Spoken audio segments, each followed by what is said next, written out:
Bonjour à tous les passionnés de cinéma. Je suis enchanté de vous retrouver sur ma chaîne Cinémadicte, où je vous propose les meilleures infos sur les nouveautés cinématographiques et les films déjà sortis. N'hésitez pas à vous abonner pour ne rien manquer des contenus captivants à venir. Allons-y. Bonjour à tous, et bienvenue sur ma chaîne. Aujourd'hui, je vais vous parler de The Revenant, un film qui a suscité de nombreuses réactions depuis sa sortie. Dans cette vidéo, je vais partager ma critique personnelle de l'œuvre, en explorant les thèmes principaux, la performance incroyable de Leonardo DiCaprio et la direction visuelle saisissante d'Alejandro González Iñárritu.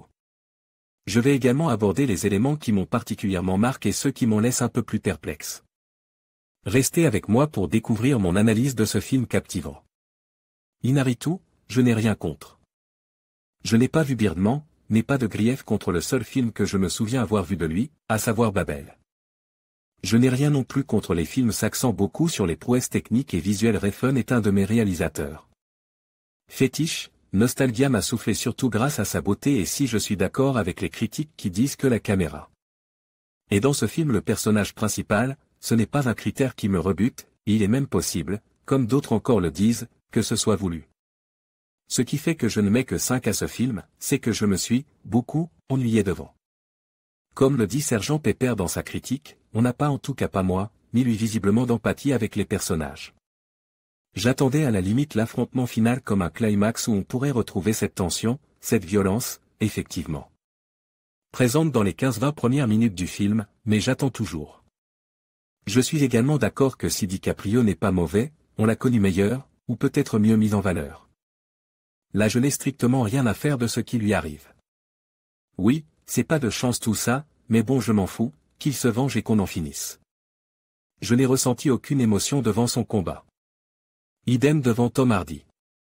Je sais que beaucoup l'encensent, le trouvent génial, mais moi il me laisse toujours déçu. J'ai l'impression à chaque film de revoir Bronson. Il garde ce même air mi-ahuri, mi-poisson, que ce soit dans le rôle de Ban ou ici entre autres, comme si plus on montrait le blanc de ses yeux, plus on avait l'air dérangé, sans pitié, sans scrupule, froid et cruel. J'attends toujours qu'on me convainque qu'il est si talentueux qu'on le dit. Ceci dit, je devrais peut-être regarder Fury Road pour voir. En résumé, l'histoire peut bien être réelle, elle ne m'a pas intéressé. Les acteurs sont peut-être monstrueusement talentueux, ça ne m'a pas frappé.